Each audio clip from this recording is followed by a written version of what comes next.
आज साथियों सबसे पहले बड़ा फैसला लिया गया 8th पे कमीशन को आज माननीय प्रधानमंत्री जी ने अप्रूव किया। 8th पे कमीशन का कॉम्पोजिशन और उसमें क्या टर्म्स ऑफ रेफरेंस रहेंगे, कितना टाइम पीरियड रहेगा, वो सारा आज अप्रूवल हुआ और ये बहुत बड़ा महत्वपूर्ण फैसला है।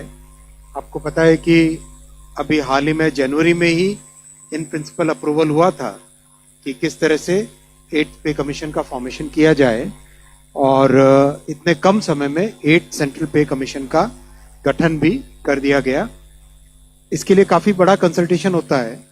कई मंत्रालय जिनमें बड़ी संख्या में सरकारी कर्मचारी हैं सेंट्रल गवर्नमेंट के, डिफेंस हो गया, होम हो गया, रेलवे हो गया, और डीओपीटी के माध्यम से जो जॉइंट कंसल्टेटिव मैकेनिज्म है सभी यूनियंस का, सभी फेडरेशंस का, उस जेसीएम के साथ भी डिटेल्ड कंसल्टेशन होता है। इन सब कंसल्टेशंस के बाद में ये टर्म्स ऑफ रेफरेंस फॉर्मेशन किया गया है, तो ये बहुत ही एक इम्पॉर्टेंट टाइमली एक्शन ले लिया गया है। और करीब 50 लाख सेंट्रल गवर्नमेंट के एम्प्लॉयज हैं। कई राज्य सरकारों के साथ भी इसमें कंसल्टेशन किया गया और करीब करीब सभी राज्य सरकारों ने इसमें सहयोग दिया है। 18 मंथ्स के अंदर ये रिपोर्ट आएगी इसकी 8th पे कमीशन की।